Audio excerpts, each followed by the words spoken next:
किसी भी जीव के लिए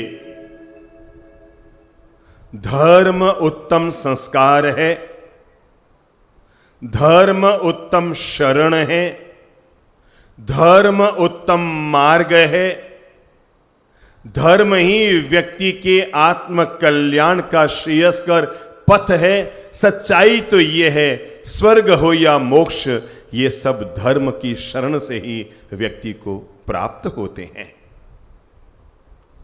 हम में और अमेरिका के लोगों में एक ही लाइन का फर्क है, और यही वो फर्क है जिसने सदा सदा के लिए हमारे देश को विश्व गुरु बनाकर रखा। और फर्क इतना सा है, अमेरिका के लोग धन में आगे हैं। बोलो तो, अमेरिका के लोग धन में आगे हैं, पर हमें इस बात का गौरव है कि हम धर्म में आगे हैं। सावधान, आपको नहीं कर रहा हूं, किनको? जो धन में आगे हैं, सावधान उस देशवासियों को कर रहा हूं कि जिस दिन वो दुनिया से जाएंगे तो उनका धन यहीं रह जाएगा। वे लोग केवल वे चीज कमा रहे हैं जो यहीं रह जाने वाली है, हम वो भी कमा रहे हैं। जब हम ऊपर जाएंगे तो हमारा धर्म हमारे साथ भी जाएगा। इसलिए बुद्धिमान हैं हमारे भारत के लोग। वे केवल वे नहीं कमाते जो यहीं छूट जाने वाला है, वे भी कमाते हैं जो जन्म जन्मांतर तक जीव के साथ जाने वाला है। मैंने इसीलिए कहा, धर्म संस्कार भी है, धर्म शरण भी है, धर्म स्वर्ग भी है और धर्म मोक्ष भी है। अच्छी बात है। आज से हम धर्म की कुछ उन बारीक बातों को समझेंगे, उन बारीक बातों को समझने की कोशिश करेंगे जो हमारा भी कल्याण करे और दूसरों का भी कल्याण करे। यही तो धर्म की सीख है, जियो और जीने दो। युगों युगों पहले हमारे भारतीय महापुरुषों ने, भगवान महावीर जैसे तीर्थंकरों ने मानव जाति को ये जो संदेश दिया था, ये धर्म का संदेश है। ये धर्म है जो मानवता को संदेश दे सकता है। सत्वे सुमैत्री गुणी सुप्रमोदम, ये धर्म है जो मानवता को संदेश देता है। शिव मस्तु सर्व जगतः, ये धर्म है जो मानवता को संदेश देता है। सर्वे भवन्तु सुखिनः, ये धर्म है जो मानवता को संदेश देता है। वसुधैव कुटुंबकम, व्यक्ति को स्वार्थ की भावना से बाहर निकालकर, व्यक्ति को वासना के दलदल से बाहर निकालकर, व्यक्ति को लोभ और कषायों से, क्रोध और वैर विरोध से, मनोमालिन्य से बाहर निकालकर जो व्यक्ति को सन्मार्ग पर चलने की महान प्रेरणा देता है, उसका नाम बोलो बोलो बोलो बोलो। अरे जिसको बोलने मात्र से जिह्वा धन्य हो जाती है, जिसको जीने मात्र से जीवन धन्य हो जाता है, जिसको जीवन में धारण करने से हमारा हृदय धन्य हो जाता है। आओ हम सब धर्म की शरण में चलते हैं। अपनी बात की शुरुआत मैं 4 पंक्ति की एक घटना के साथ करूंगा। बहुत साल पहले चंद्रप्रभ जी महाराज ने यह घटना आम जनजीवन को कही थी, और घटना इतनी सी है कि कहते हैं एक पिताजी लेखा जोखा कर रहे थे। 31 मार्च आ गया था, सारे अपने लेखा जोखा को निपटाना था। किस चीज को कहां सेट करना है, किसको कोटी कहां फिट करनी है, किस हिसाब को कहां डालना है, कैसे कैसे कर करके मैं अपनी सारी गोटियां फिट कर लूं, इस जुगाड़ में लगे हुए थे कि तभी बच्चा आया, 9 साल का बालक, और आकर कहा, पापा पापा मम्मा बाहर गई है, मैं घर में अकेला बोर हो रहा हूं। क्या हो रहा हूं मैं? घर में अकेला बोर हो रहा हूं। आओ आओ मेरे साथ, आप कुछ भी खेलो, मैं बोर हो गया हूं पापा, मैं बोर हो गया हूं, मम्मा है नहीं और मैं घर में बोर हो गया हूं, मेरे साथ खेलो पापा, मेरे साथ खेलो। युग में बदलाव तो आए हैं। पहले जमाना था जब बच्चे बाहर खेलते थे तो बड़े लोग जाते थे, कहते थे चल घर के अंदर चल, दिन भर बाहर पटकता रहता है। और अब दिन भर जब मोबाइल में बच्चे पड़े रहते हैं तो मां घसीट के लाते, चल बाहर चल, दिन भर मोबाइल में पड़ा रहता है। तो युग बदले हैं ये। तो बच्चे ने कहा पापा मुझे खेलना है आपके साथ, मुझे खेलना है। अरे पापा ने कहा बेवकूफ, मैं अभी हिसाब किताब में लगा हुआ हूं, कल मुझे सीए के पास ले जाकर अपने सारे कागज समर्पित करने हैं, 31 मार्च आ गया, सब लेखा जो, चल बाहर निकल चल। पापा आपको हर समय धंधा सूझता रहता है, हर समय लेखा जोखा सूझता रहता है, हर समय पैसा सूझता रहता है, अरे मुझे भी तो वक्त दो। ओफो, तू मुझे तंग करके ही रहेगा। और तभी पापा ने सोचा ऐसा कुछ करूं कि इस छोरे को किसी में उलझा दूं। क्या करूं? छोरे को किसी में उलझा दूं। और उलझाने के लिए उन्होंने एक काम किया, सामने देखा पूरी दुनिया का एक नक्शा छपा हुआ था। इंडिया भी थी, पाकिस्तान भी, चाइना भी, अमेरिका भी, रूस भी, जापान भी, लंका भी, दुनिया भर के सारे देश उभरे हुए थे और पूरा समुद्र भी उसमें भरा हुआ था। उन्होंने दुनिया का वो नक्शा उठाया, पता नहीं अचानक क्या जचा, उस छोरे को काम में बिजी करने के लिए उन्होंने उस नक्शे के 2 टुकड़े किए, 2 के 4 किए, 4 के 8 किए, 8 के 16 किए, 16 के 32 किए। लगा कि नहीं ये छोरा फिर मुझे तंग कर सकता है। 32 के उन्होंने एक और टुकड़ा किया तो कितने हो गए? 64 हो गई। और उन्होंने लड़के से कहा कि ले तू एक काम कर, मैं तेरे साथ खेलूंगा, तो इतना सा काम कर, ये जो दुनिया का नक्शा मुझसे फट गया है ना, मैंने गुस्से में इसको फाड़ दिया है बेटा, अब तू एक काम कर, इसको तू जोड़ कर लिया, ये ले सेलो टेप, छोटा सा सेलो टेप उसको दे दिया पतला वाला, और कहा ले तो एक काम कर, उस कमरे में जा और इसको पूरा जोड़ कर लिया। जैसे ही तू इसे जोड़ कर लाएगा फिर मैं 1 घंटा तेरे साथ क्रिकेट खेलूंगा। बच्चे ने कहा सच्ची? हाँ सच्ची। बच्चे ने कहा देखो पापा सच्ची? हाँ सच्ची।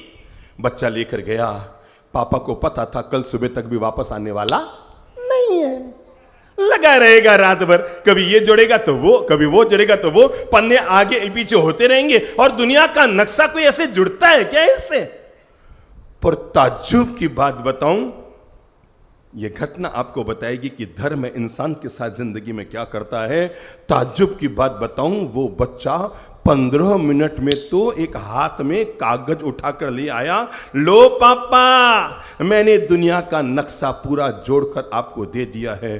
पापा के तो माथे में खा जाई कि छोरे ने ये कमाल किया कहां से, असंभव। अगर मैं भी लगता तो कम से कम 2-4 घंटे के बिना तो ये नक्शा जुड़ नहीं पाता। आखिर इस छोरे ने क्या किया? नक्शा सामने रखा, गलती निकालनी चाहिए कि कोई तो एक गलत जुड़ाओ, पूरा बिल्कुल देखा, वो देश, समुद्र सागर, सारी धरती, सारी दुनिया, पूरी दुनिया एक साथ लड़का बिल्कुल बराबर जोड़कर ले आया।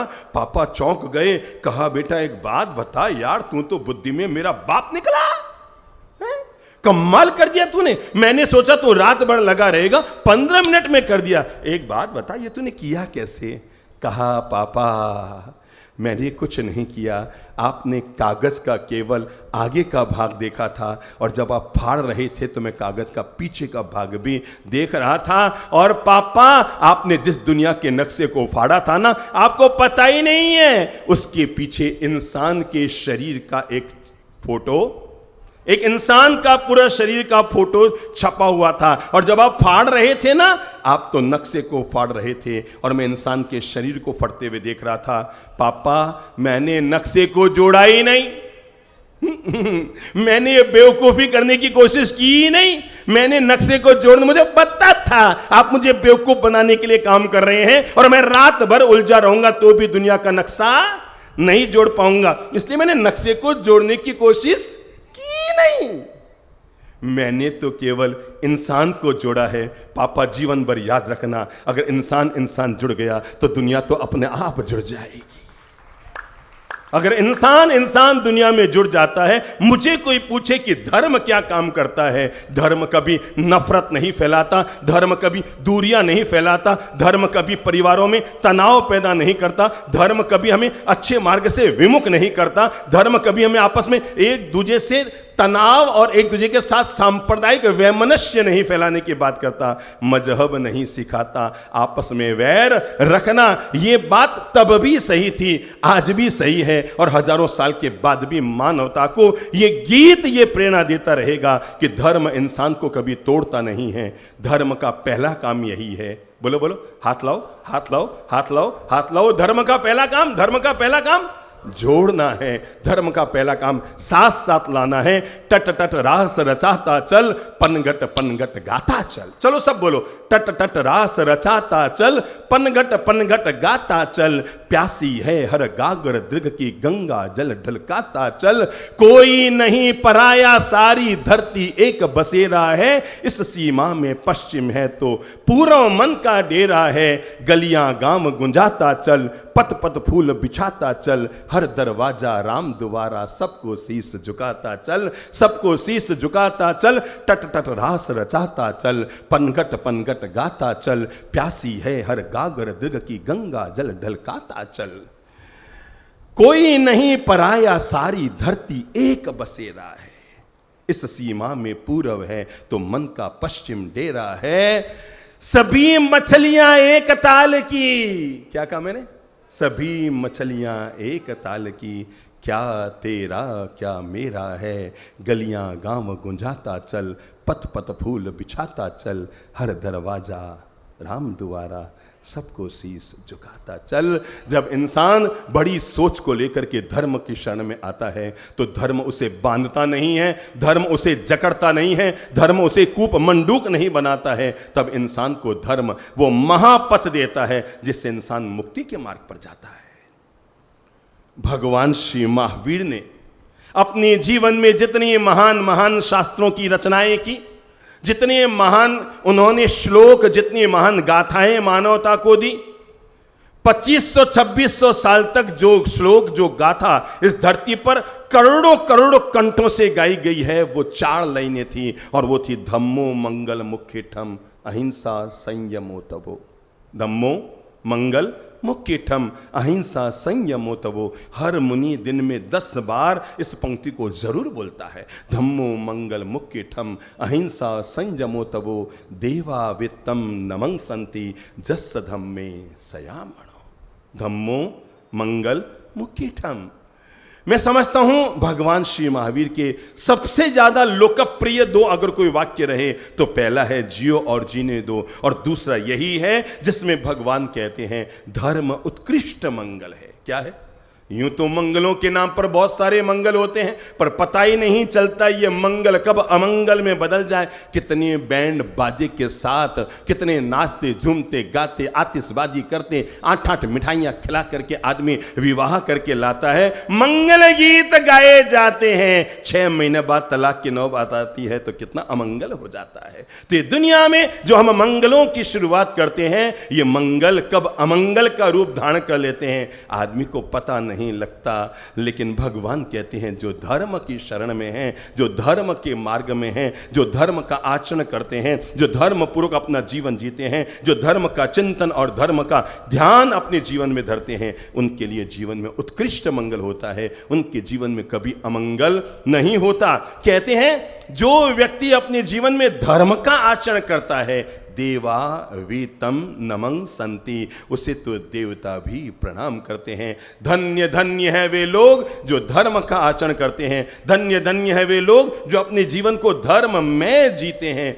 मैं तो प्रणाम इसलिए करूंगा, इस कलयुग में भी प्रणाम करो उन लोगों को जो अपने जीवन को तपो में जीते हैं, निर्मलता के साथ जीते हैं, संयम के साथ जीते हैं, साधना के साथ जीते हैं, पवित्रता के साथ जीते हैं, उदारता के साथ जीते हैं, जनहित में जीते हैं, लोक कल्याणकारी चिंतन के साथ जो अपने जीवन को जीते हैं। धन्य है वे लोग इस धरती पर, धन्य है। इसलिए तो कहते हैं चाहे जितने कलयुग आते चले जाएं, पर जब तक इस दुनिया में धर्मात्मा लोग बने रहेंगे तब तक कलयुग का साया साथ नहीं आएगा, तब तक सतयुग का कोई न कोई अंश धरती पर बना ही रहेगा, जब तक धर्माचरण करने वाले लोग बने रहेंगे।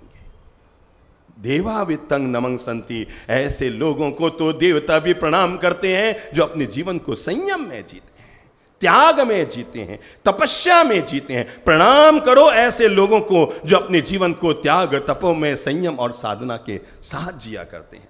तो पूछा धर्म कौन सा, तो भगवान ने 3 प्यारे शब्द दिए, अहिंसा संयमो तवो। अहिंसा पूर्वक जीवन जीना धर्म का पहला चरण है। संयम और निर्मलता के साथ पवित्रता के साथ अपने जीवन को जीना, यह धर्म का दूसरा चरण है। और त्याग और तप के साथ अपने जीवन को जीना, यह धर्म का बोलो बोलो बोलो बोलो तीसरा चरण है। और जो व्यक्ति इन तीनों चीजों का आचरण करता है, पहला है अहिंसा। हर व्यक्ति अपने जीवन में धर्म का आचरण करने के लिए इस बात का विवेक, इस बात की अंतर्दृष्टि जरूर रखे, मैं अपने जीवन को हमेशा अहिंसा पूर्वक जीऊंगा। मेरे वचन से, मेरे कर्म से, मेरे व्यवहार से, मेरे चिंतन से, मेरे किसी भी प्रकार की क्रिया से कभी भी हिंसात्मक कोई गतिविधि न हो जाए। मैं हिंसा मूलक गतिविधि का हिस्सा नहीं बनूंगा। जहां कहीं भी हिंसा मूलक कार्य हो रहा है, मैं ऐसे किसी भी कार्य में अपनी प्रवृत्ति नहीं करूंगा, क्योंकि हिंसा ही मनुष्य के लिए जीवन का पहला अधर्म है।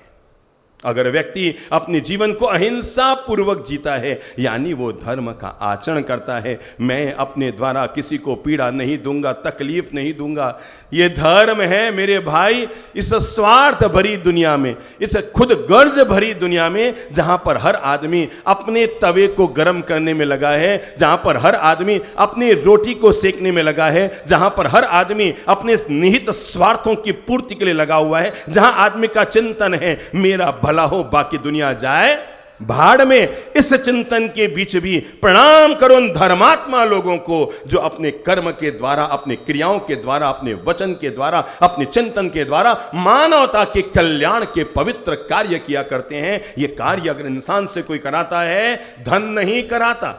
ये जो लोभ में भी संतोष, ये क्रोध में भी प्रेम, ये वैर विरोध में भी मिठास, ये वाणी में माधुर्य, ये हमारे भीतर माधुर्य और प्रेम कौन पैदा करता है? धन पैदा नहीं करता, पड़ोसी पैदा नहीं करता, परिवार पैदा नहीं करता। इन सब को अगर हमारे जीवन में कोई पैदा करता है, उसका नाम बोलो बोलो बोलो बोलो बोलो बोलो जीवा को धन्य कर लो, धर्म है। भगवान ने कहा है धर्म क्या होता है? जिसे हम अपने जीवन को नैतिकता और पवित्रता के साथ जीने के लिए जिन सिद्धांतों को हम अपने जीवन में धारण करते हैं, शब्द बोलना मुंह से, जिन पवित्र उसूल और सिद्धांतों को, जिन व्रतों की पवित्र मर्यादाओं को हम अपने जीवन में आचमन करते हैं, जीवन में धारण करते हैं, उसका नाम क्या है? धर्म है। धारयति स धर्म, जिसे हम जीवन में धारण करते हैं वो धर्म है। केवल ऊंची ऊंची बातें ठोकने से आदमी धर्मात्मा नहीं हो जाता। हम लोग जितनी धर्म की बातें करते हैं उसका 0% भी आचरण नहीं कर पाते हैं। जितनी हम भगवान पर चर्चा करते हैं, जितना भगवान पर हम प्रश्न चिन्ह लगाते हैं, जितने भगवान पर हम तर्क वितर्क करते हैं, उसका चौथाई हिस्सा हम भगवान पर श्रद्धा कर लें तो हमारा बेड़ा पार हो जाए। धर्म की बातें हम बहुत करते हैं। लोग आके कहते हैं बाप जी ये धर्म की, बाप जी ये धर्म की चीज, बाप जी ये धर्म की चीज। मुझे लगता है केवल बातें करने से धर्म इंसान को परिणाम नहीं देगा। चर्चा नहीं, चर्या हो। क्या हो? दो तरह के लोग होते हैं धर्म में जीने वाले लोग। एक होते हैं पानी में गुब्बारे की तरह और एक होते हैं पानी में बर्फ की तरह। अपन समझ लो हमारे सामने कायलाना झील है, ठीक है? आपने गुब्बारे में हवा भरी और उस गुब्बारे को पानी में छोड़ा। एक बार अंतर्दृष्टि से उस दृश्य को देखिए, कितना भाग पानी में है, कितना भाग ऊपर है। गुब्बारे का कितना भाग पानी में डूबा है, कितना भाग बाहर है? बुद्धि लगाओ। 5% भाग पानी से छू रहा है और 95% पानी से ऊपर है। पहले वे धर्मात्मा जो अपने आप को धर्मात्मा दिखाते तो हैं, पर धर्म के क्षण में केवल 5% है। दूसरे, पानी लो, 2 किलो बर्फ का एक गोला लो, बर्फ का टुकड़ा लो और उसको पानी में छोड़ो। देखो क्या हो रहा है? बिल्कुल गुब्बारे का उल्टा हो रहा है। देखो तो दृश्य सामने लाओ, बिल्कुल क्या हो रहा है? गुब्बारे का उल्टा हो रहा है। वहां पर 5% भाग पानी में था, 95% बाहर है। यहां पर 95% भाग अंदर है, 5% भाग बाहर है। बस जीने के 2 ही तरीके हैं। कुछ लोग धर्म को गुब्बारे की तरह जीते हैं, बताते तो बहुत है पर होने जीने के नाम पर टाएं टाएं फिस। और कुछ लोग पानी में बर्फ की तरह होते हैं, जो जताते नहीं है कि हम कितना धर्म करते हैं, पर उनके जीवन की अंतर्दृष्टि में, उनके रोम रोम में धर्म का बसेरा बना रहता है। रोम रोम में। तो जब हम धर्म की शरण में अब जा रहे हैं, अपने आत्म कल्याण और गति मुक्ति की व्यवस्था करने का हम चिंतन कर रहे हैं, अपने जीवन को निर्मल और पवित्र बनाने के जब हम बातों से रूबरू हो रहे हैं, तो हमें इस बात के लिए पहले मन को तैयार कर लें, मैं धर्म की बातें कम करूंगा, धर्म को जीवन में उतारने की कोशिश ज्यादा करूंगा। क्या करूंगा? जीवन में उतारने की कोशिश ज्यादा करूंगा। कहते हैं ना कि जब गुरुकुल में पांडवों और कौरवों के बीच पाठ पढ़ाए जा रहे थे, तो गुरु ने पाठ पढ़ाया, चलो आज का पाठ हम सीखते हैं, सत्यम वद। क्या बात थी? सत्यम वद, मतलब समझ में आ गए? यानी सदा सत्य बोलो। अगले दिन सबको गुरुजनों ने पूछा, कल तुमने क्या वाक्य सीखा? सत्यम वद, सत्यम वद, सत्यम वद। तभी नंबर आया धर्मराज युधिष्ठिर का, और उसको भी गुरुजी ने पूछा, कल मैंने क्या पढ़ाया? कहा, गुरुदेव रुकिए रुकिए, मैंने इसको याद किया है पर जिया नहीं है, जब तक जी नहीं लूंगा तब तक वो पाठ जीवन का हिस्सा नहीं बन सकता। 7 दिन के बाद धर्मराज युधिष्ठिर अपने गुरु के पास आते हैं और आकर कहते हैं, गुरुदेव आपने जो मुझे उस दिन पाठ पढ़ाया था, आज मैं आपको बताता हूं क्या पाठ पढ़ाया। आपने पाठ पढ़ाया था सत्यम वद, क्योंकि 7 दिन तक मैंने अपने आप को संकल्पबद्ध किया है कि मैं जीवन में कभी झूठ नहीं बोलूंगा। गांव का एक आदमी, ठेठ गांव के भी ढाणी में रहने वाला आदमी, बीमार पड़ गया। गांव में लोकल इलाज हुए, पर जैसे जैसे दवाई ले रहा था वैसे वैसे रोग बढ़ता चला गया। गांव वालों ने कहा, यह गांव का इलाज अब तेरे काम नहीं आएगा, तो एक काम कर, शहर में चला जा, ये 40 किलोमीटर जोधपुर शहर है, तू बस में चला जा और वहां पर जाकर डॉक्टर को दिखाकर इलाज करा के आ जा, बराबर दवाई ले लेना ताकि ठीक हो जाएगा। वो रवाना होने लगा तो गांव वालों ने कहा, ध्यान रखना, ये जोधपुर शहर में और भी शहरों में जो डॉक्टर रहते ना, बड़े होशियार होते हैं, इनका इलाज कराने का उद्देश्य कम और फीस लेने का उद्देश्य ज्यादा होता है, इसलिए बेटा ध्यान रखना, फीस भले ही देना पर डॉक्टर साहब से बराबर समझ के आना कि इलाज वास्तव में करना कैसे है, दवाई लेनी कैसी है। अरे उसने कहा, चिंता मत कर रहे हैं, वो जोधपुर के डॉक्टर है तो मैं भी ढाणी का आदमी हूं, चिंता मत कर। आए यहां पर, डॉक्टर के पास गया, डॉक्टर ने उसको यूं यूं यूं यूं यूं यूं यूं यूं, अब डॉक्टर के पास जाओगे तो नाश्ते की प्लेट तो आएगी नहीं, सीधी नाड़ी पकड़ेगा वो तो। बेचारे कई बार ऐसा हो जाता है, लोग तो मिलने जाते हैं डॉक्टर से, हो जाती नाड़ी पकड़ लेता है, अरे नाड़ी नहीं प्लेट लाओ रे, पर उनके संस्कार में है ही नहीं प्लेट लाना, नाड़ी पकड़ना संस्कार में रहता है। तो जाते ही नाड़ी पकड़ी, क्या या ये दवाई ले लेना, चल 100 रुपये निकाल। 50-50 के 2 नोट दिए, वो दवाई की पर्ची लेकर निकल गया।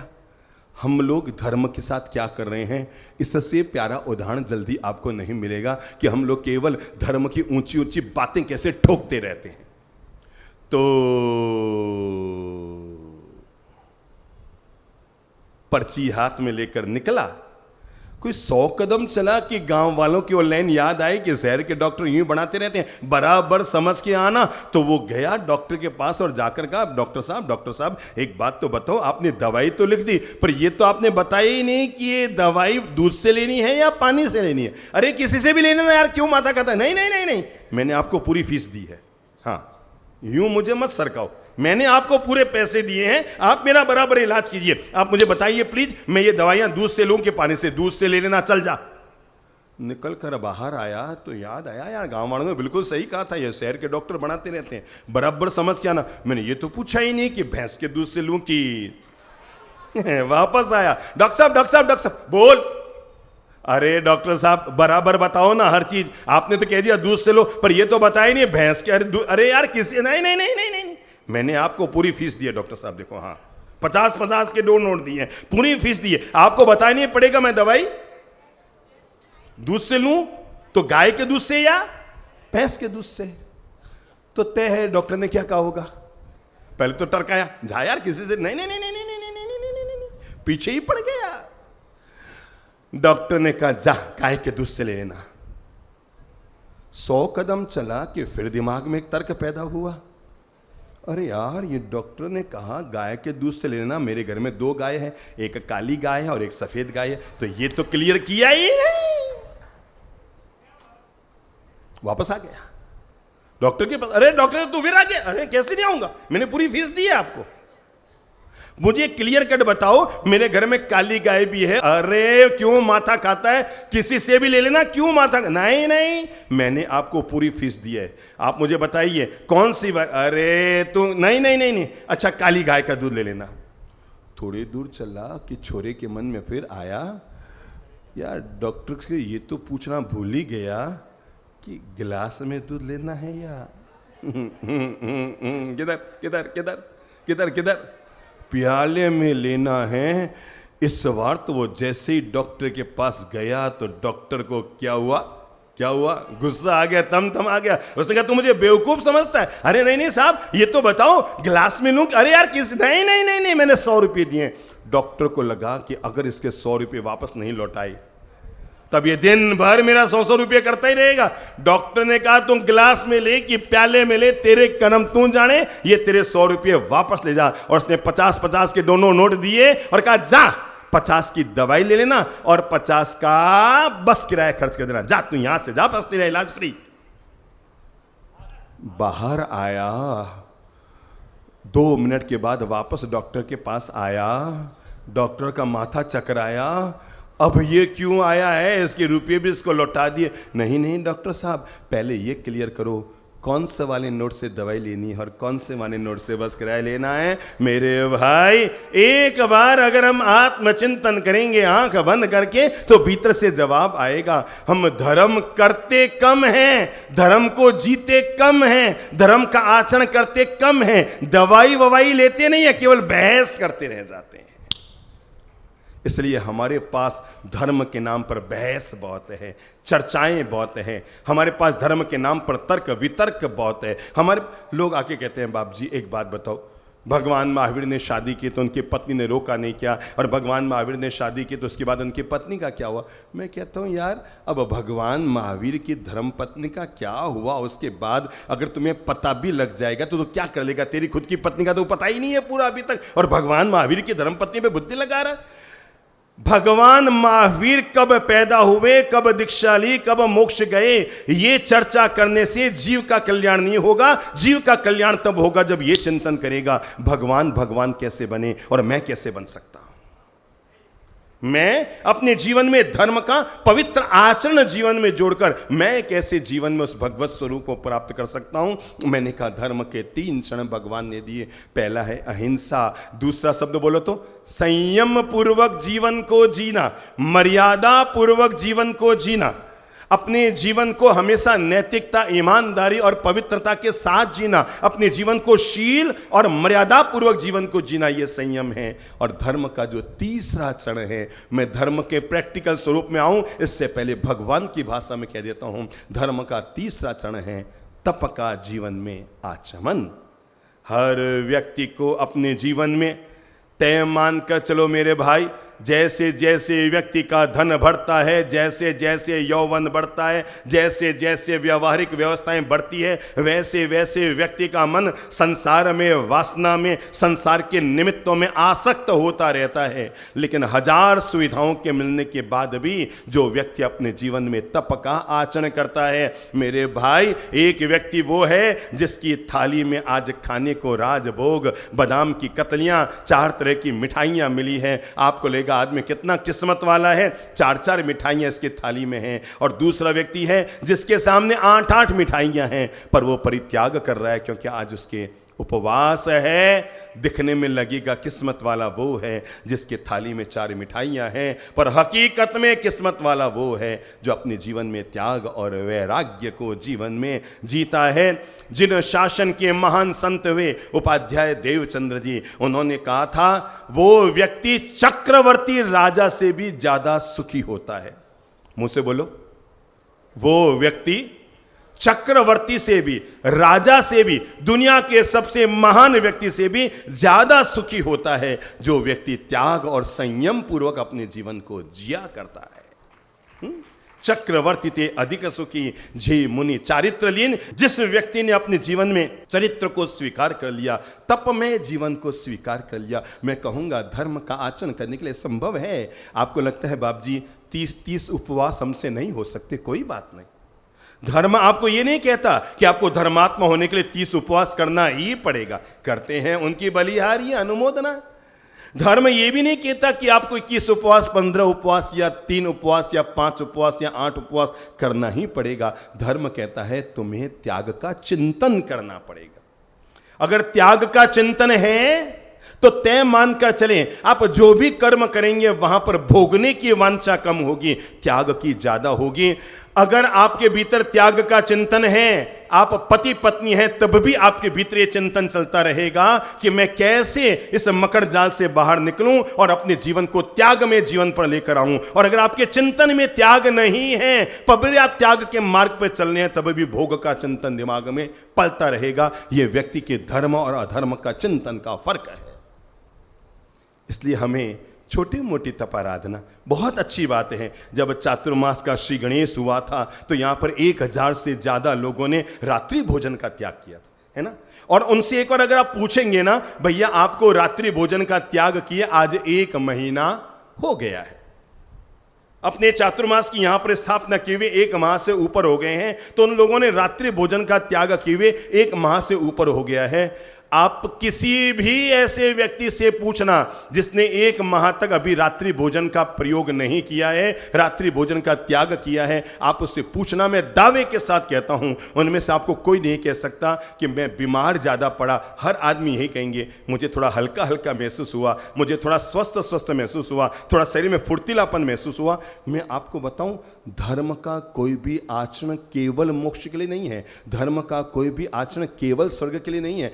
धर्म के हर आचरण के पीछे व्यक्ति के लिए स्वस्थ जीवन का व्यक्ति मालिक बन सके, यह पहली सोच है। भले ही वो जैन धर्म या और धर्म के सिद्धांतों को न जानते हो न मानते हो, पर जिन लोगों को भी यह सत्य पता लग गया कि ज्यादा खाने से आदमी ज्यादा स्वस्थ नहीं होता, परिमित और सीमित खाने से आदमी स्वस्थ होता है। मैं आपको कैसे बताऊं, देश में बड़े बड़े राजनेता, बड़े बड़े प्रशासनिक अधिकारी, बड़े बड़े फिल्म अभिनेता न केवल उन्होंने रात्रि भोजन का परित्याग कर दिया है, अपितु लोगों को मोटिवेट कर रहे हैं कि अगर तुम स्वस्थ जीवन के मालिक बनना चाहते हो तो तुम्हें निशी भोजन, रात्रि भोजन का त्याग करना पड़ेगा ताकि तुम्हारी हाजमा शक्ति बराबर बनी रहे। देखो भाई, अन्न के 4 चरण होते हैं। खेत में उगाना, बोलो, खेत में उगाना, किचन में पकाना, दांतों में चबाना और आंतों में पचाना।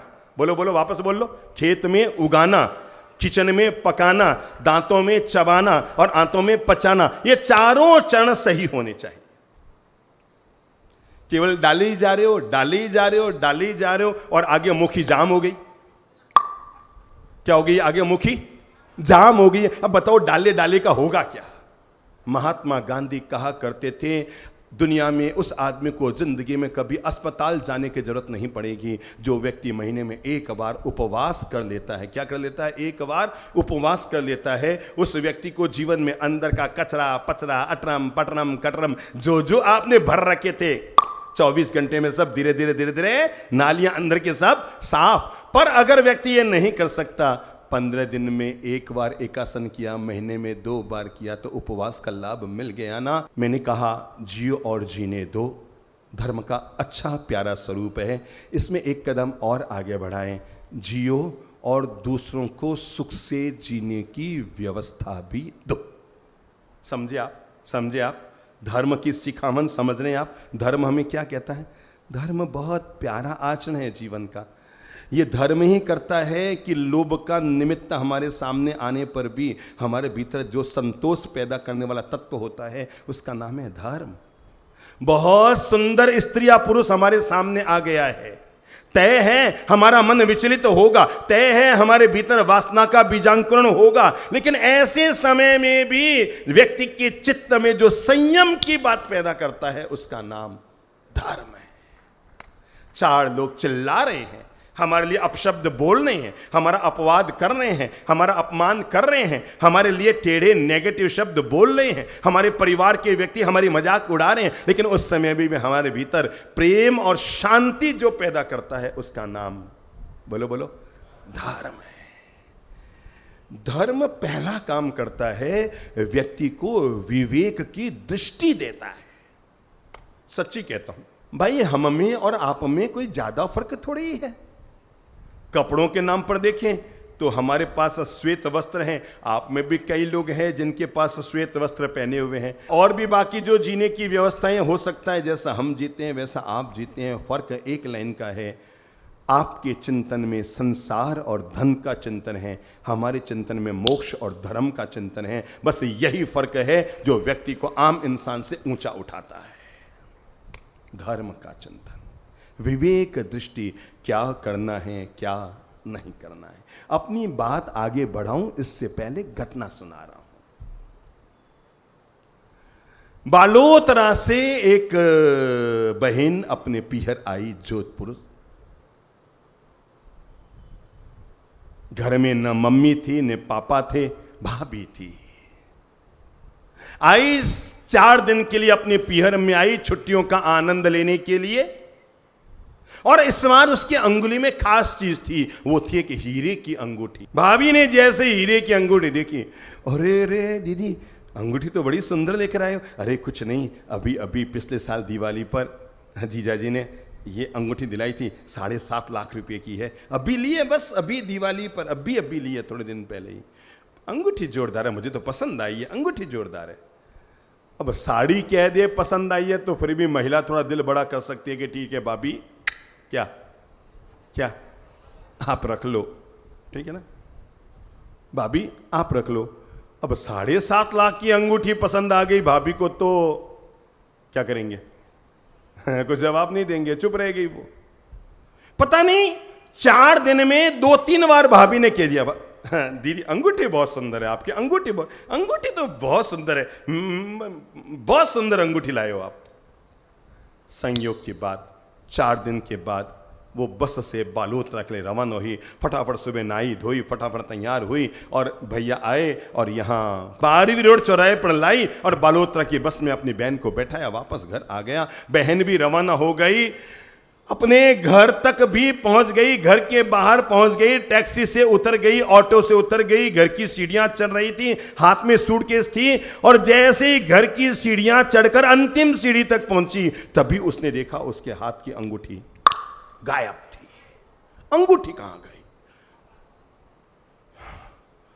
तय है एक महिला के, तो आप सोच सकते हैं ना क्या अंतर स्थिति हो गई होगी। मध्यम वर्गीय परिवार, पति ने कितने साल तक रुपये इकट्ठे करके और अपनी धर्म पत्नी को एक गौरव में प्यार और सम्मान देने के लिए 7.5 लाख की अंगूठी खरीद के दी होगी, और ये अंगूठी इस तरह से गायब हो जाना। उसने अपनी सूटकेस खोली, सीढ़ी पर ही एक एक कपड़ा झड़काया, पर अंगूठी नहीं मिली। याद आया जब मैं पीहर से निकली थी, सरदारपुरा से निकली थी, अंगूठी मेरे अंगुली में थी। जब मैं बस में चढ़ रही थी, मुझे याद है जब बस पर खिड़की में मेरा हाथ था, अंगूठी मेरे, हाँ मुझे ये भी याद है जब मैं ऑटो में बैठी थी, मुझे पक्का याद आ रहा है अंगूठी मेरे अंगुली में थी।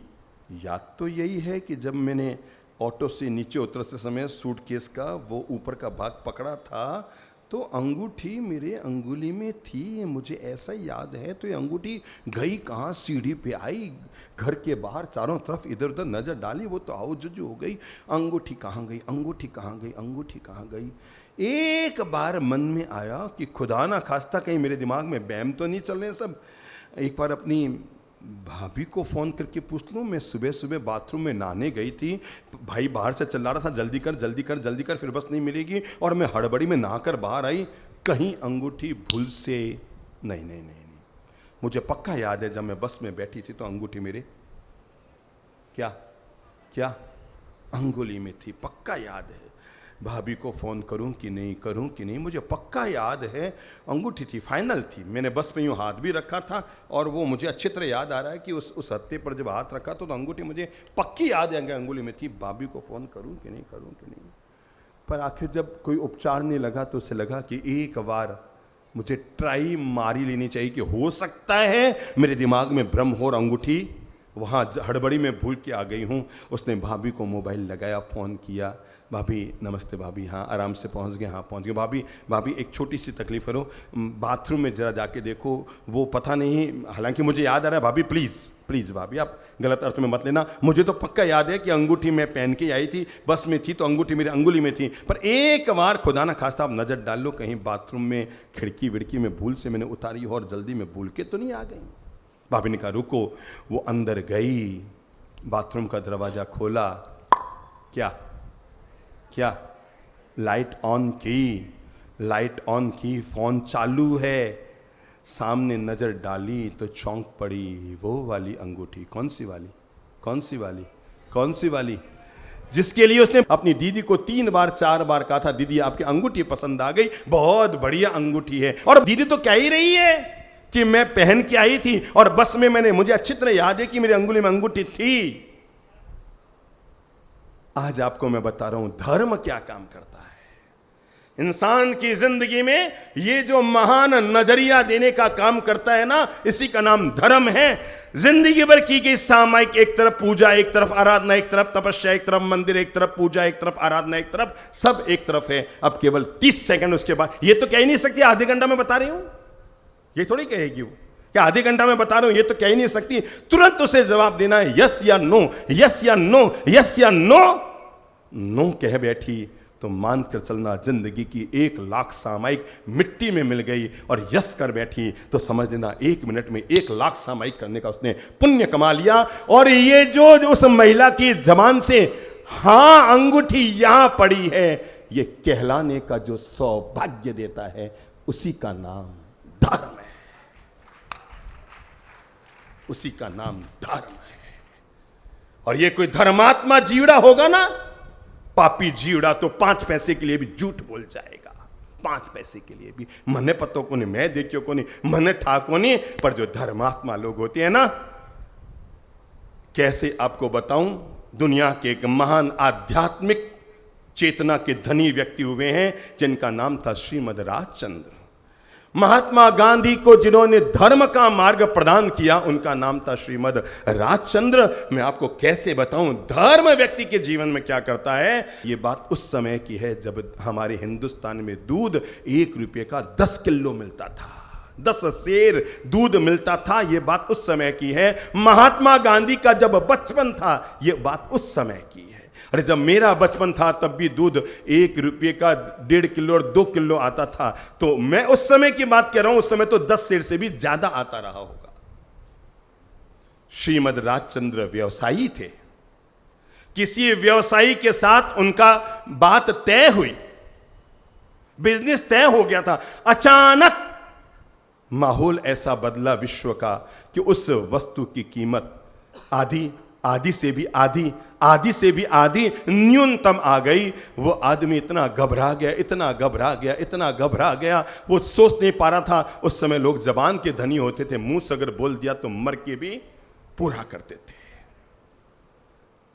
वे लोग दुनिया में चलते फिरते भगवान होते हैं जो दिए हुए वचन को और लिए हुए संकल्प को, बोलो मुंह से, ये धर्म का पवित्र मार्ग में आपकी झोली में डाल रहा हूं। वे लोग धरती पर चलते फिरते भगवान होते हैं जो दिए हुए वचन को और लिए हुए संकल्प को मर के भी निभा दिया करते हैं। और वो व्यक्ति शक पका गया कि मैं कैसे हिसाब करूंगा, राजचंद्र के साथ कैसे बिजनेस कर पाऊंगा, कैसे पैसे चुका पाऊंगा। पर उसने अपनी पत्नी से कह दिया, भले ही मकान बेचना पड़े, भले ही हमें ऑफिस बेचनी पड़े, मुंबई की दुकान बेचनी पड़े। पत्नी ने कहा मेरे गहने बेच देना, पर आपकी जबान खाली नहीं जाएगी। आप जाकर राजचंद्र कुमार को ये रुपये उसके दे के आ जाइए। और जब वो गया राजचंद्र के पास और जाकर कहा मैं 3 दिन में सारी रुपयों की व्यवस्था करके चुका दूंगा, तो राजचंद्र ने कहा मैं व्यवसाय करता हूं, पानी छान कर पीता हूं, मैं किसी के खून को नहीं पिया करता हूं।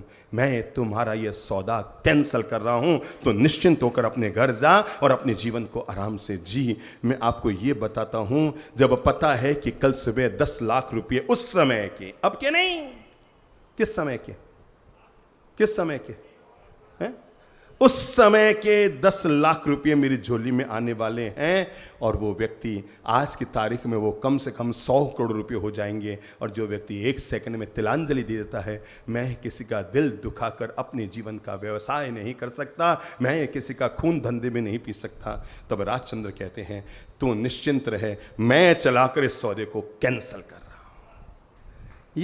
ये जो निर्णय देते हैं ना, ये जो अंतर्मन से औरों का हितकारी निर्णय, औरों का कल्याणकारी निर्णय, औरों के लिए उद्धारकारी निर्णय जो देता है ना भीतर से, ये धर्म हमारे जीवन में काम करता है। ये सामान्य बात आप मत समझ लेना, समझ रहे हो ना, ये बात आप सामान्य मत समझ लेना। क्यों महिला ने एक ही सेकंड में कह दिया कि हीरा दीदी सामने पड़ा है, आप निश्चिंत रहो, मैं संभाल के रख रही हूं, जब आओ तब ले लेना। ये जो जवाब जिससे मिला ना, मैं सच कहूं, अगर वो केवल इतना सा कह देती दीदी यहां तो नहीं है, उसने जीवन भर जाकर मंदिर में पूजा की होगी, जीवन भर सामाई की होगी, जीवन भर आराधना की होगी, 3 बार मासिक क्रमण, 8 बार अठाइयाँ, 36 बार तेले किए होंगे और 100 बार उपवास किए होंगे। मुझे एक बात बताओ, क्या ये सब उसे जीवन में धर्म का परिणाम दे पाएंगे? सारा जिंदगी का किया गया धर्म कर्म 1 सेकंड में धुल जाता, खत्म हो जाता, नष्ट हो जाता, अगर वो कह देती हीरे की अंगूठी तो नहीं है। पर ये जो शुभ निर्णय हमारे दिमाग में देता है ना, मेरे भाई, धर्म न हिंदू बौद्ध है, धर्म न मुस्लिम जैन, धर्म चित्त की शुद्धता। क्या है? क्या है धर्म? क्या है? चित्त की निर्मलता, चित्त की शुद्धता, अपने भीतर ये विवेक की भावना कि मैं कभी किसी को दुखी करके अपना भला नहीं करूंगा। याद रखना, दुनिया में दुखी आदमी तो कभी सुखी हो सकता है, भाग्य बदलेगा, सबके भाग्य बदलते हैं, सबके किस्मत बदलते हैं, दुखी आदमी तो कभी सुखी हो सकता है। पर कागज पेन निकाल कर नोट कर लो, कागज ना हो तो नोट पर नोट कर लो, और बात इतनी सी है कि दुखी आदमी तो कभी सुखी हो सकता है, पर दूसरे को दुख देने वाला आदमी जिंदगी में कभी सुखी, बोलो बोलो बोलो बोलो बोलो बोलो, हो ही नहीं सकता, असंभव। जिसने दूसरों की जिंदगी में कांटे बोए हैं, जिसने दूसरों की जिंदगी में आग लगाई है, जिसने दूसरों की जिंदगी में तहस नहस करने की कोशिश की है, जिसने दूसरों के पांवों तले कांटे डालने की कोशिश की है, उसके पांव में वो कल्पना भी न करे कि कभी फूल आकर बिछ जाएंगे। धर्म हमें यह महान प्रेरणा देता है कि जिसने तुम्हारे गाल पर चांटा मारा है, अपना दूसरा गाल उसके सामने कर। धर्म हमें महान प्रेरणा देता है कि जिसने तुम्हारे जीवन में कांटे बोए हैं तो उसके जीवन में फूल बो। धर्म हमें महान प्रेरणा देता है, जिसने तुम्हारे जीवन में नुकसान किया है, तुम्हारा अपमान किया है, तुम्हारे अपशब्द कहे हैं, वक्त आने पर तू उन्हें सम्मान की भाषा का प्रयोग कर। ये सीख देने वाले केवल माता पिता नहीं होते, केवल गुरु नहीं होते, केवल किताबें नहीं होती, केवल हमारे परिवार और पड़ोसी नहीं होती। ये हमारे दिलो दिमाग में जो सीख पैदा करता है, उसी का नाम क्या है? आखिर धर्म का प्रैक्टिकल स्वरूप।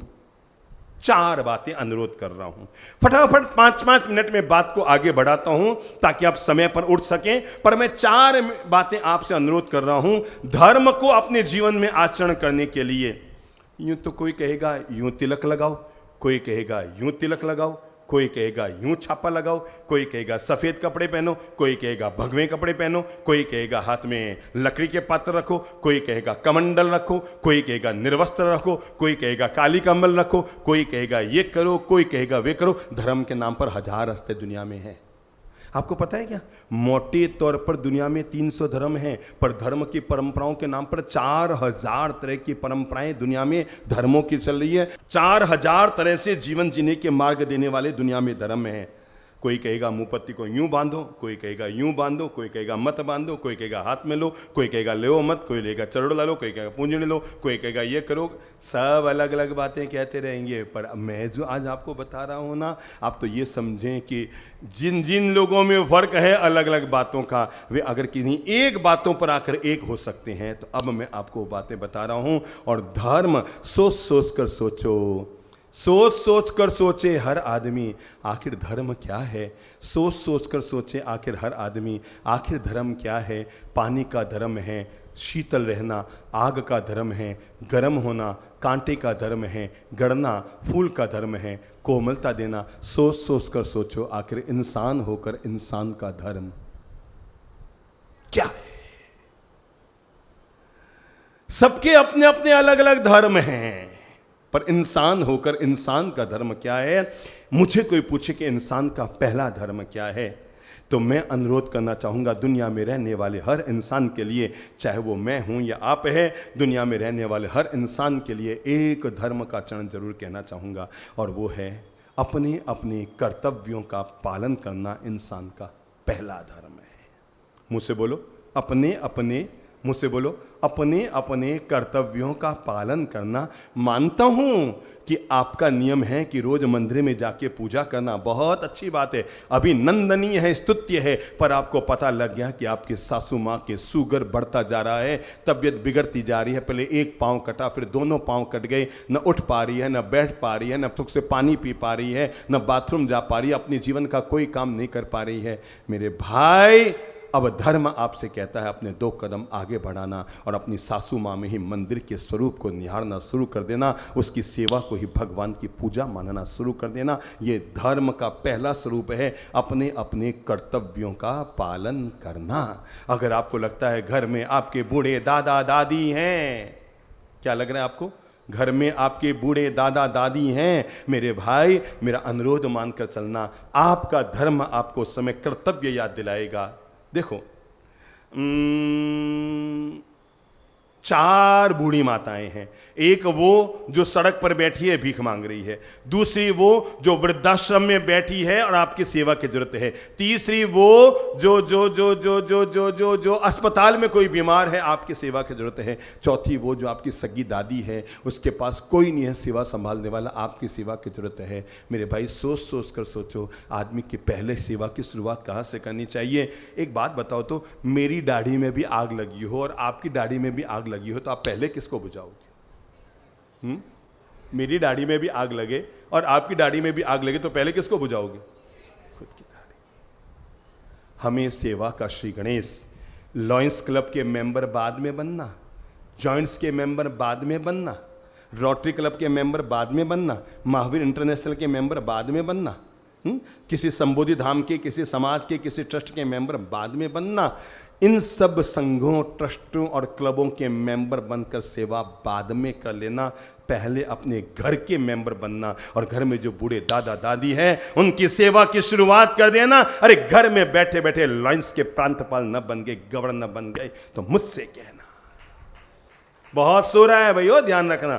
ये लॉयंस के लिए मेंबर बनना, रोटरी के मेंबर बनना, जेंट्स के मेंबर बनना, महावीर इंटरनेशनल के मेंबर बनना, या और भी जो जैन सोशल ग्रुप है या और भी जो क्लब हैं और संस्थाएं हैं, इनका मेंबर बनना बहुत सरल है।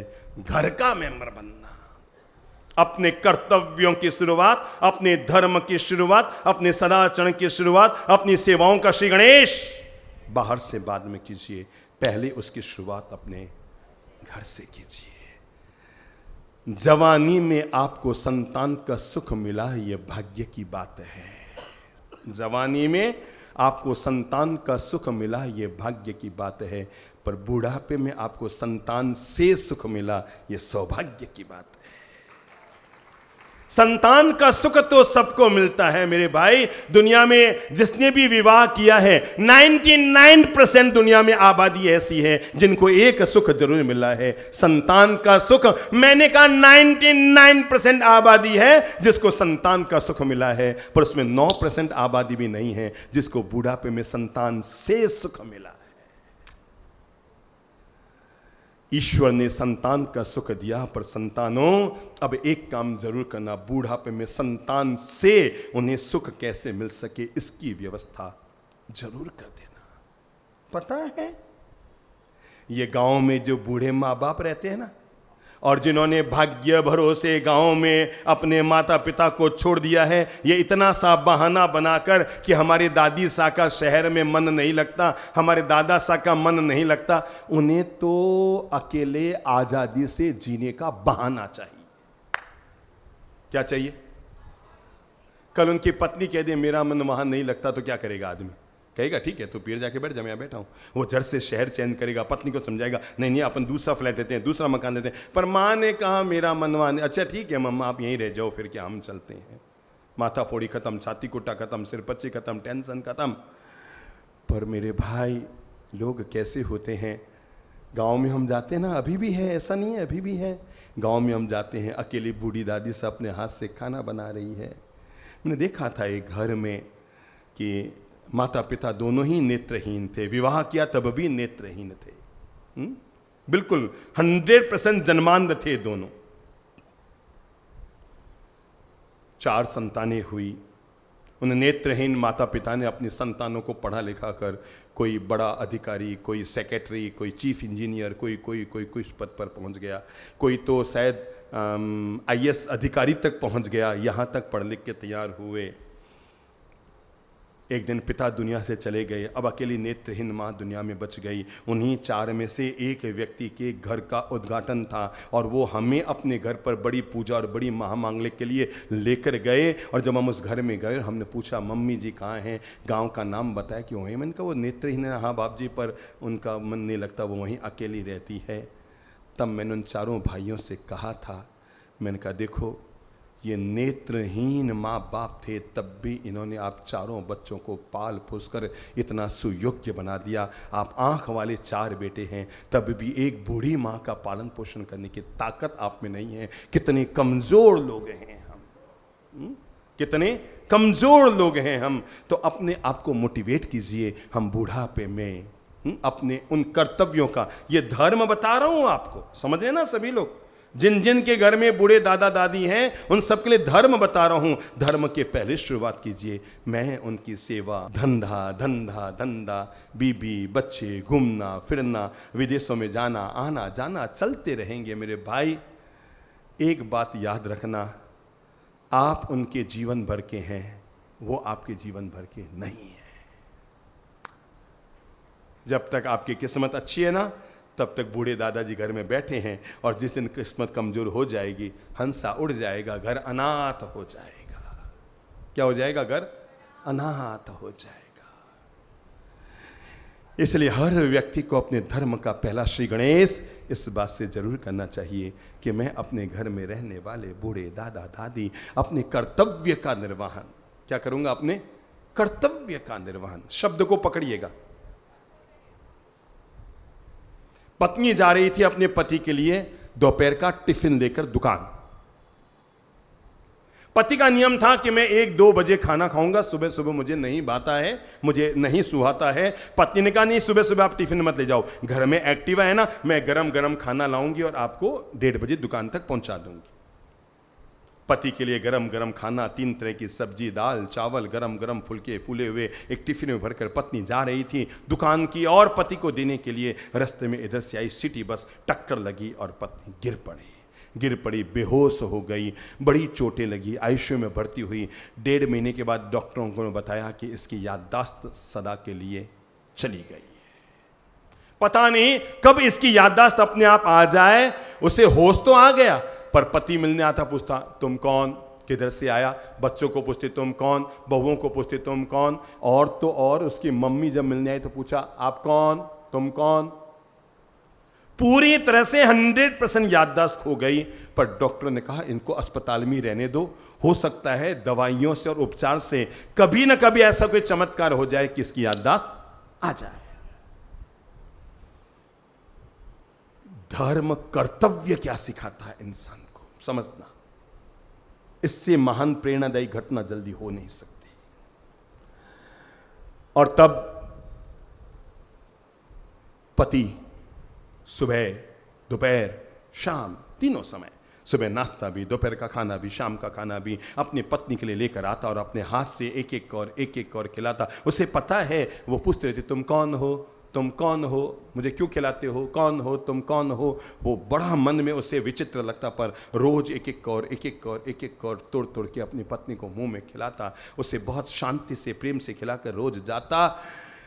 3-4 महीने बीत गए, पत्नी की याददाश्त न आई सो नहीं आई, पर उसने अपना नियम नहीं तोड़ा, रोज खुद जाता अपनी पत्नी को खिलाने के लिए।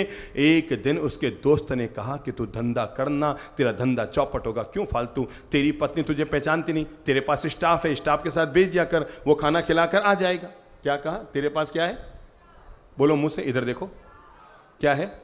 स्टाफ है, किसी कर्मचारी को भेज दे, वो खाना खिलाकर आ जाएगा। वो तो जानती नहीं कि तू खिलाने वाला पति है कि स्टाफ है कि कौन है, उसे तो कुछ याददाश्त है ही नहीं। अब कोई भी खिलाओ, तू खिलाए कि वो खिलाए कि कोई और खिलाए, क्या फर्क पड़ता है। उसने कहा साहब आपको फर्क नहीं पड़ता, मुझे बहुत फर्क पड़ता है। सच्चाई तो यह है, ये वो महान महिला है जिसने मुझे गरम रोटी खिलाने के लिए अपनी याददाश्त को, ये वो महान महिला है जिसे मुझे गरम रोटी का नवाला देने के लिए अपनी याददाश्त कोई है और जान से खेली है। और इतना ही नहीं, ये जो मेरे आज दो सुंदर राजकुमार है ना, इस राजकुमारों को इसी ने पैदा किया है, मेरे कुल और वंश का निर्माण इसी के कारण हुआ है। और तुम कहते हो नौकरों के हवाले इसको खाना खिला दूं, ये तो मुझे भी पता है कि उसे पता नहीं है कि मैं उसका पति हूं। पर याद रखना, याददाश्त उसने खोई है, मैंने नहीं खोई है। उसे नहीं पता कि मैं उसका पति हूं, पर मुझे अभी भी पता है।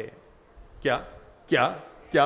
मुंह से बोलो, मुंह से बोलो, ताकि हर संकट की वेला में आपको याद रहे कि जिंदगी में कर्तव्य और रिश्तों का क्या महत्व होता है। और तब वो पति महान पति बोलता है, धर्मात्मा पति बोलता है, उसके भीतर में रहने वाला धर्म उसके मुंह से बुलाता है। ये भूल चुकी है कि मैं उसका पति हूं, पर मुझे अभी भी पता है कि ये मेरी पत्नी है। और जब तक मुझे याद है कि ये मेरी पत्नी है, तब तक जिंदगी भर तक खाना मैं अपने हाथ से इसको खिलाऊंगा। इसका नाम है कर्तव्य का धर्म। मामूली बात मत समझना। आप अभी नर्सों के हवाले कर देंगे अपनी बीवी को, ठीक है, पैसा भेज दूंगा, इसका इलाज करती रहे, क्योंकि पत्नी भूली है कि तुम उसके पति हो। पर अगर तुम भी भूल गए कि तुम्हारी पत्नी है तो डूब गए। पहला धर्म का आचरण, अपने अपने कर्तव्यों का हर इंसान को पालन करना चाहिए। धर्म का दूसरा आचरण अपने जीवन में जोड़ो। क्या कहा मैंने? धर्म का दूसरा आचरण अपने जीवन में जोड़िए, हर हर हालत में जोड़कर रखिए, और वो है मैं संयम पूर्वक अपने जीवन को जीऊंगा। पहला धर्म का आचरण है अपने कर्तव्यों का पालन करना। धर्म का दूसरा आचरण है अपनी अपनी कमजोरियों और कषायों पर विजय प्राप्त करना। यह धर्म का आचरण है। हो सड़क पर चल रहे हैं, बहुत सरल है। आप मंदिर में गए, सीता की मूर्ति को यूं यूं यूं यूं किया, पद्मावती की मूर्ति को यूं यूं यूं किया, पर सड़क पर चल रहे हैं, सामने एक सुंदर लड़की आ गई।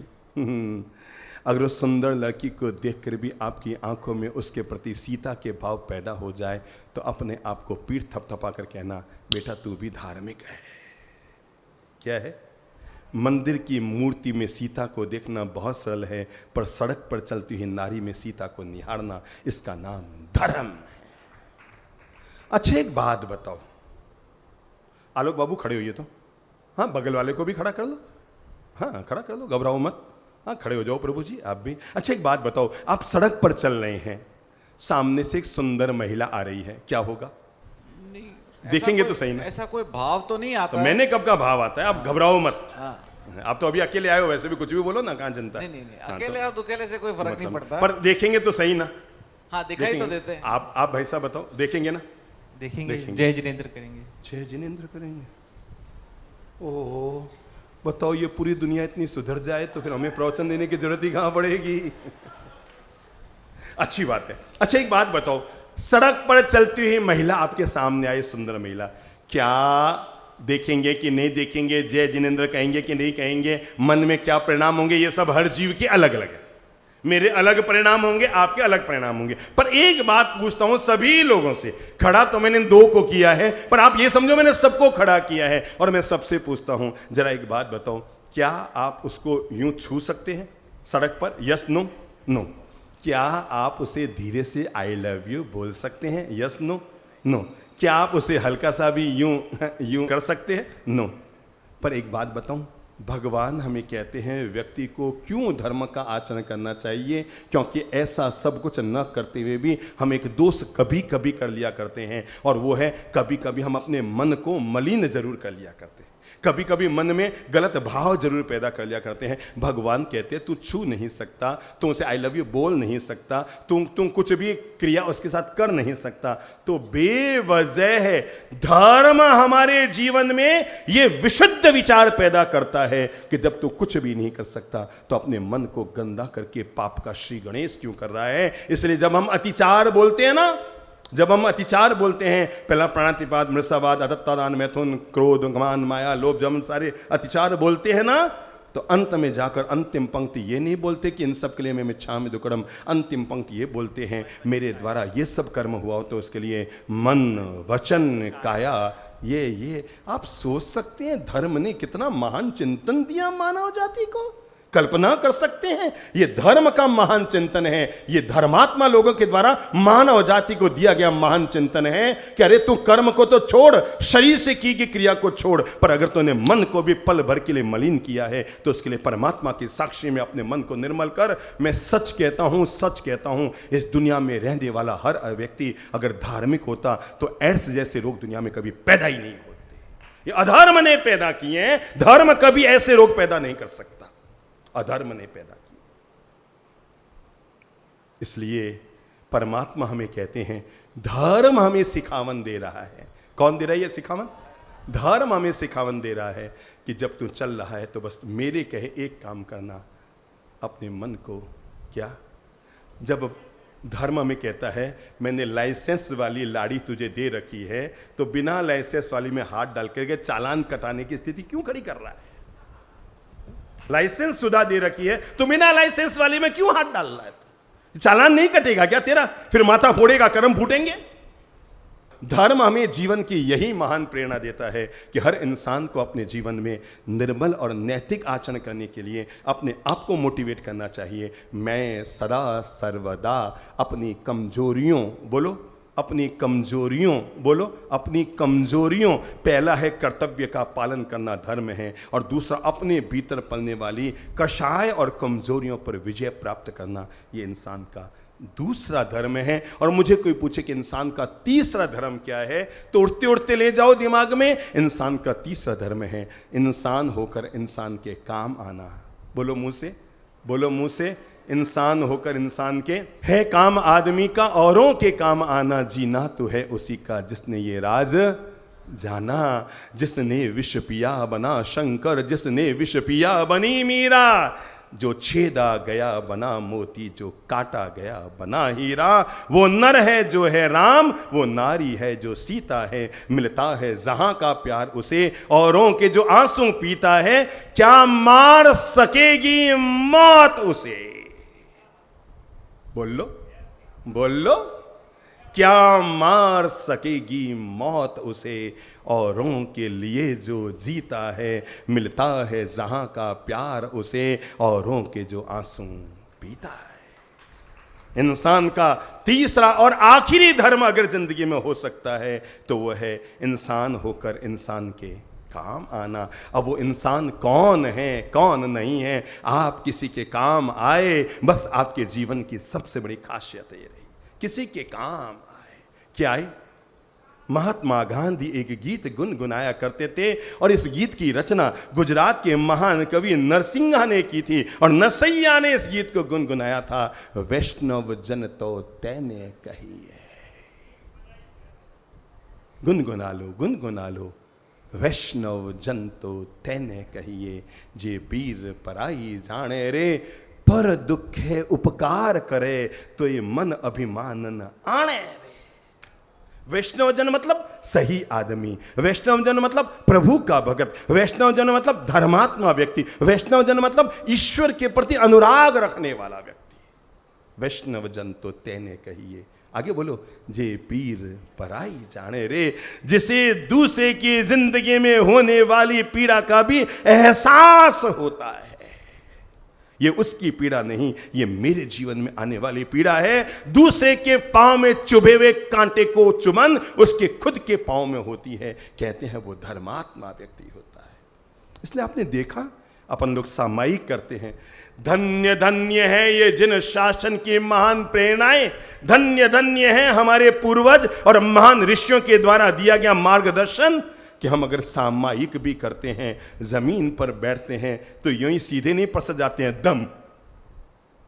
पहले हम याद करो, है किसी के पास सरवला पुंजनी? है ना, ये ऐसा होता है ना, ये रजोहण जिसे कहते हैं, होता है ना, कईयों के पास है ना।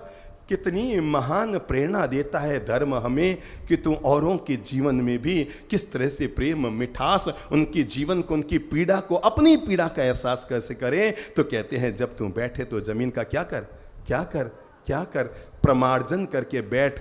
दुनिया में जब जिसको जन्मना है तब वो जन्मेगा, दुनिया में जब जिसको मरना है वो मरेगा। पर इतना सा विवेक तो हमारे पास होना ही चाहिए, उस हिंसा में हमारा निमित्त कभी ना हो। बाकी तो जीव अपना आयुष्य लेकर आता है, पर उस आयुष्य को तोड़ने में अगर हम निमित्त बन गए तो पाप के भागी बन गए। धर्म हमें ये महान प्रेरणा देता है। अगर तुम चावल भी भिगो, बहुत ध्यान से सुनना अंतिम मेरी बातों को, अगर आप चावल भी भिगो, प्लीज दया और करुणा को अपने अंतर्मन में रखो। केवल किसी गौशाला में जाकर 5,000 या 2100 या 1100 का दान देना अच्छी बात है, पर अपने जीवन के एक एक सेकंड में धर्म को जी लो। तो भगवान कहते हैं किचन में धर्म लाओ। जब चावल भिगो ना, झट से पानी मत डालो, ऊपर का पानी नाली में मत फेरो। 4 ईलियां पानी में चली गई। चावल में पानी डालने से पहले, चावल में पानी बाद में डालिए, अपनी नजरें चावल पर पहले डालिए। समझ रहे हैं मेरी बात? चावल का पैकेट खोला, चावल में पानी बाद में डालिए, अपनी नजरें पहले डालिए। और अगर आपने उन 2 ईलियों को भी बचा करके किसी पौधे पर ले जाकर सुरक्षित जगह पर रख दिया, मैं आपको कैसे बताऊं, आपने धर्माचरण कर लिया। आप घर से बाहर जा रहे हैं मंदिर में पूजा करने के लिए, गाड़ी में स्कूटर में बैठकर आप रवाना हो रहे हैं, गैरेज से गाड़ी बाहर निकाल रहे हैं, तभी देख रहे हैं बरसात की ऋतु में और कीड़े चल रहे हैं, कीड़ों की लाइन पंक्ति लग गई है। प्लीज मंदिर बाद में जाइए, धर्म पहले यहाँ लाइए। गाड़ी से नीचे उतरिए, अपना रुमाल लीजिए, उन कीड़ों को यूं यूं करके उन कीड़ों को हटा दीजिए, गाड़ी को बाहर निकाल लीजिए। अगर आपने धर्म की विवेक दृष्टि को भीतर में जोड़कर अगर आपने 10 कीड़ों को बचा लिया, मैं आपको कैसे कहूँ, आप मंदिर तो बाद में जाएंगे, लेकिन आपको अपने घर में बैठे बैठे 64 तीर्थों की यात्रा करने का पुण्य मिल गया। ये धर्म हमें सिखावन देता है। आप अगर भिंडी को सुधार रहे हैं, प्लीज इतना तो जरूर विवेक रखिए कि कम से कम भिंडी को काटते समय किसी जीव की हिंसा मेरे हाथ से न हो जाए। अगर आप बेसन में मंजन करने के लिए जा रहे हैं, थूकने के लिए जा रहे हैं, पानी गिरा रहे हैं, प्लीज आपको पता ही नहीं है रात को आपके बच्चों ने पार्टी मनाई थी, आप तो सो गए थे और उडंडी बच्चों ने रात को पार्टी मंगाई। 1 बजे पिज्जा इज्जा दिज्जा किज्जा सब मंगाए और रसगुल्ले वगैरह मंगाए और हाथ वो थाली प्लेट उसी में धोए बेसन में, और रात को उसमें लाल चींटियां आ गई। आप सुबह गए और फटाफट मंजन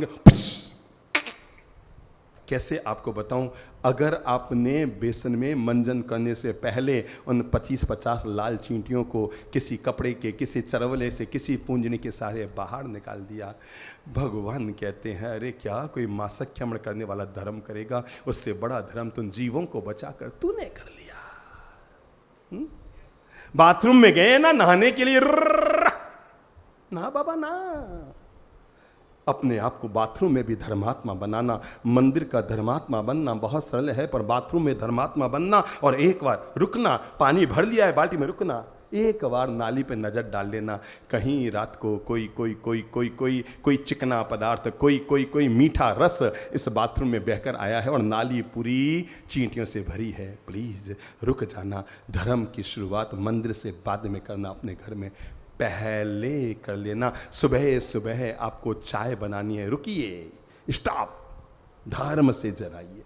चाय भी क्या है, धर्म से बनाइए। धर्म थोड़ी ये कहता है कि केवल सामायिक धर्म पूर्वक करो और पूजा ही धर्म पूर्वक। धर्म कहता है सब्जी भी धर्म पूर्वक काटो, धर्म कहता है आटा भी धर्म पूर्वक भिगो, धर्म कहता है खाना भी धर्म पूर्वक बनाओ, धर्म कहता है गाड़ी भी धर्म पूर्वक चलाओ। जयम चरे जयम चिट्ठे जयम आसे जयम सये जयम बुंजंतो भासंतो पावम गमनम मंदई। तुम विवेक पूर्वक चल, विवेक पूर्वक बैठ, विवेक पूर्वक उठ, विवेक पूर्वक बात कर, विवेक पूर्वक सारे काम कर जिंदगी में। अगर तू जीवन के प्रत्येक कार्य को विवेक पूर्वक कर रहा है, तुझे जिंदगी में कभी पावम कम्मम न बंधई, तेरी जिंदगी में कभी पाप कर्म का बंधन नहीं होगा। इसलिए गैस के चूल्हे को भी जलाओ ना, लाइटर बाद में उठाना, पूंजनी पहले उठाना।